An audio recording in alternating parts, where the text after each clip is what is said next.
हाय सांग मैंने आम पनीपरिया पोक लग जाए तो आम आज साप को स्प्रे करूँ।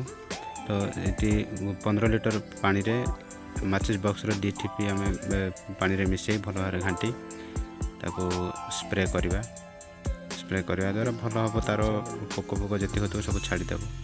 चलते देखने स्प्रे करवाटा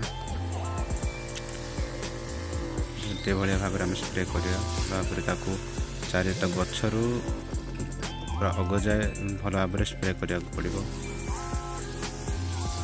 जमी कराया जो तुमर भी सेमती पनीपरिया लगे तो पोक धरी कि ना जो बैगण एमती सीझिला भाया जो पड़ जाऊ ऑटोमेटिक खसी गुड़ा हो तो आप भी भाया मेडिसिन यूज करें।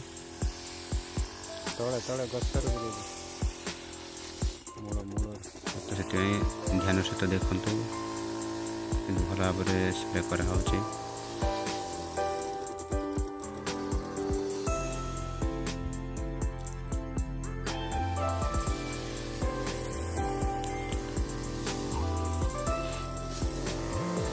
बहुत नष्ट हो जाम बैगणटा बिक्री हो जाता किंतु एमती पोक लगे द्वारा बहुत नष्ट हो गला।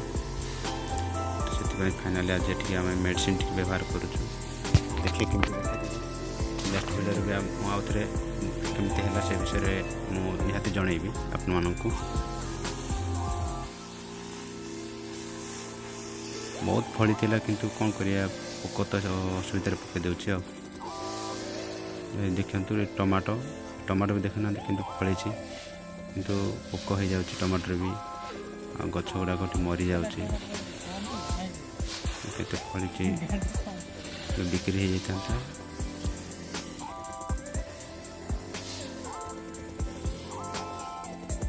तो आपण मैंने भी से भाया व्यवहार करेंगे जो पोक लगुले। यदि आपण मैंने वीडियो पसंद लगे तो निहाती गोटे लाइक करेंगे शेयर करने को भूलें। आज जो चैनल टी नुआ देखुं निश्चित भाव में गोटे सब्सक्राइब करेंगे जहाँकि आप एमती बहुत वीडियो आणबू। सभा प्रथम